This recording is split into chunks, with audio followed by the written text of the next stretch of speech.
अगर ईश्वर ने चाहा तो 100% ये जो क्वेश्चन अब हम सॉल्व करने वाले हैं वो आप लोगों को डॉपलर इफेक्ट में से प्रयोगशाला सहायक के पेपर में मिल जाएगा। चलिए पहले मैं आपको इस प्रश्न के ऑप्शन बना देता हूं, उसके बाद में हम बात करेंगे। एक ग्राफ ड्रॉ करना है आपको। पहला ऑप्शन कह रहा है आवृत्ति में और टी के बीच में ग्राफ खींचना है। पहला ग्राफ कह रहा है कि ये वैल्यू आपके पास ग्राफ आना चाहिए। प्रश्न बाद में बताऊंगा मैं, पहले आप ग्राफ को आराम से देख लें। दूसरा प्रश्न कह रहा है कि इसका जो ग्राफ है आवृत्ति और टी में वो आपके पास कुछ इस तरह से सुनाई पड़ेगा, इस तरह से आपके पास ग्राफ ड्रॉ होगा। सी ऑप्शन जो है वो आपसे कह रहा है समय और आवृत्ति का जो ग्राफ होगा वो आपके पास कुछ इस तरह का आएगा। और ऑप्शन नंबर डी का जो ग्राफ है वो आपके साथ कह रहा है टी में और आवृत्ति में जब हम ग्राफ खींचेंगे तो हमारे पास कुछ इस तरह का ग्राफ आएगा। प्रश्न सुन लें। एक स्रोत जो है, स्रोत वो गतिमान स्रोत है और ये गतिमान स्रोत स्थिर स्रोता को पार करता है, स्थिर स्रोता को पार करता है। श्रोता द्वारा सुनी गई आवृत्ति, श्रोता जो आभासी आवृत्ति सुनेगा, सुनी गई आवृत्ति तथा टी के मध्य वक्र बनाइए।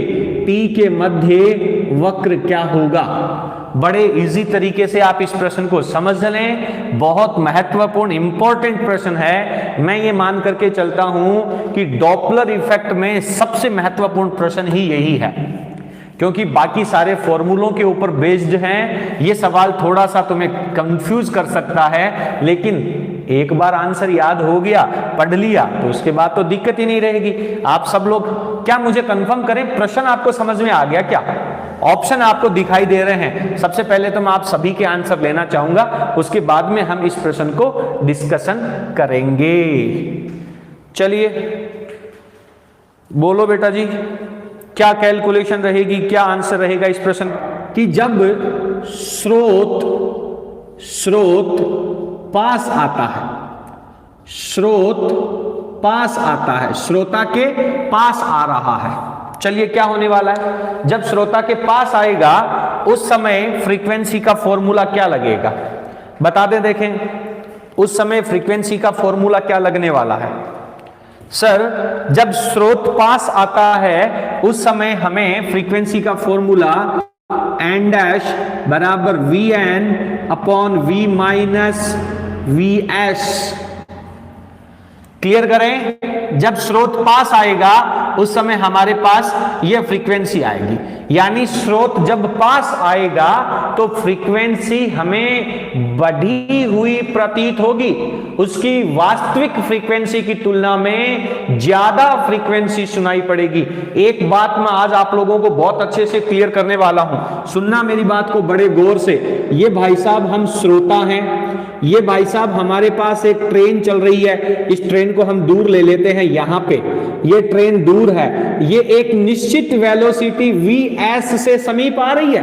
मेरी बात को बड़े अच्छे से महसूस कर लेना आप लोग। जब ये ट्रेन A पॉइंट पर है, जब ये ट्रेन B पॉइंट पर है, जब ये ट्रेन C पॉइंट पर है, तीनों ही सिचुएशन में इसे आभासी आवृत्ति सुनाई पड़ेगी।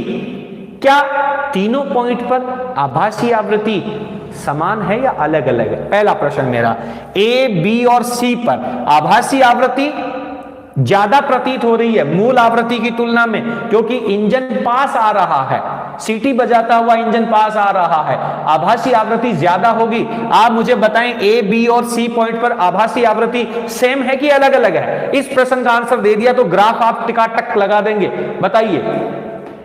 बताइए सेम है कि अलग अलग है? साहब बी ए पॉइंट पे है, बहुत दूर है तो हमें धीमी सुनाई देगी, सी पॉइंट पे है हमारे कानों को खा जाएगी। अरे वो फ्रीक्वेंसी चेंज नहीं हो रही है, वो उसका तारत्व चेंज हो रहा है। ध्यान दें, वो उसका तारत्व बदल रहा है, वो हमें तीखी ध्वनि सुनाई दे रही है। लेकिन हम इस बात को बहुत अच्छे से जानते हैं, सुन लेना कि ए, बी और सी पॉइंट पर वेलोसिटी Vs तो सेम है, बिल्कुल सर। ध्वनि का वेग सेम है, बिल्कुल सर, ये वेग सेम है, बिल्कुल सर, और इंजन की मूल आवृत्ति भी सेम है, 100% सर। तो हर पॉइंट पर आभासी आवृत्ति हमें सेम सुनाई देगी। जब तक इंजन इसके पास आएगा आभासी आवृत्ति हमें ज्यादा सुनाई पड़ेगी, परंतु आवृत्ति का मान कांस्टेंट रहेगा।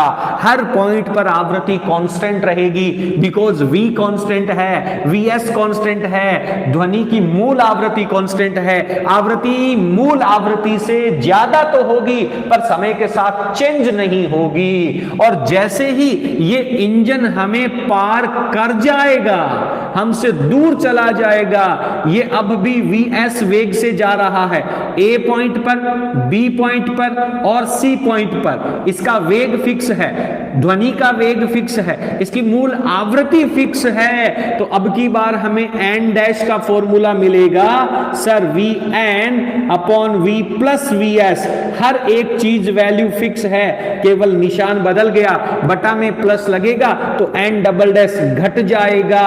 पहले आवृत्ति ज्यादा है, फिर आवृत्ति कम है। क्लियर करें? ऑप्शन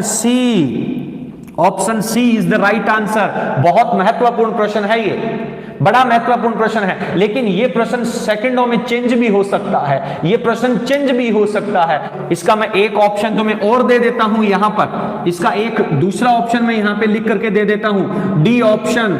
ये जो ग्राफ है वो आपको कुछ इस तरह से भी दे सकता है, इधर टाइम है, इधर आवृत्ति है, दोनों ग्राफ लगभग सेम है पर दोनों में थोड़ा सा अंतर है। स्रोत पहले दूर है, समय बढ़ने के साथ साथ हमारे समीप आएगा तो आवृत्ति ज्यादा होगी, जब हमसे पार हो जाएगा तो समय के साथ साथ उसकी जो आवृत्ति है वो कम है लेकिन कांस्टेंट रहेगी। ये ग्राफ भी आप लोगों को दे सकता है, क्लियर करें, ये ग्राफ भी दे सकता है, लेकिन ये ग्राफ किसी भी सिचुएशन में सही नहीं होगा, इसलिए आप इस तरह के दोनों ग्राफों में कंफ्यूज होने की जरूरत नहीं होनी चाहिए। बहुत बढ़िया, शाबाश। आप सभी बच्चों को बड़े अच्छे से यदि समझ में आ गया हो तो मुझे बड़ा अच्छा लगेगा कि मेरी ये जो 1 घंटे की मेहनत है वो रंग लाएगी, हम होंगे कामयाब। सुना है, सुना करें, अच्छा लगता है गाना, बड़ा अच्छा लगता है। अब